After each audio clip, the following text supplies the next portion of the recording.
उपमुख्यमंत्री अजित पवार हे आज शेतकऱ्यांच्या बांधावरती गेले होते। तिथे त्यांनी महिला मतदारांसोबत सुद्धा संवाद साधलाय।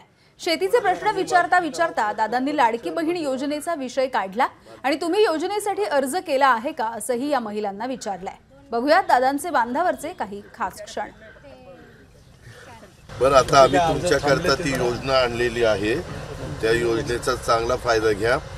जरा आमदार साहेब तुमचा पीए पाठवा, ह्यांचे का फॉर्म स्वीकारले गेले नाही आपण बघितलं पाहिजे ना, यंत्रणा सोपी पाहिजे। आमचा अंमळनेर विधानसभा मतदारसंघातच नाव आहे ना।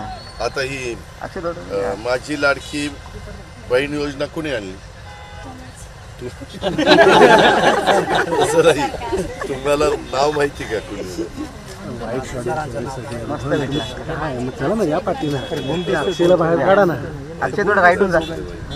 तू बाळ काय करते?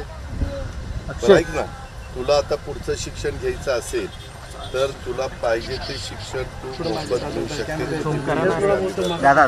समजा आता तुला IAS व्हायचं असेल, IPS व्हायचं असेल, आणखीन काही तुला ज्याच्यात आवड आहे त्याच्यामध्ये जायचं असेल, तुझ्या आई वडिलांचं उत्पन्न किती आहे?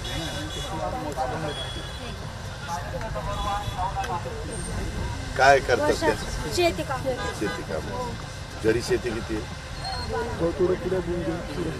12 किती एकर? 3 एकर।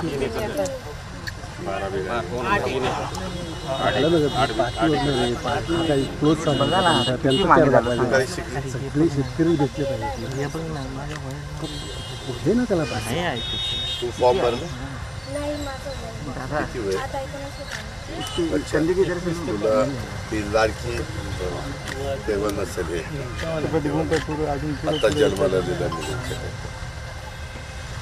ठीक आहे। त्या योजनेचे ज्यांचे फॉर्म ग्राह्य धरले गेलेले आहेत त्यांना 17 तारखेला आम्ही अकाउंट नंबर वगैरे दिलाय, खाता नंबर दिलाय तुमचा। तुम्ही 12वी झालाय का? एबीपी माझा, उघडा डोळे बघा नीट।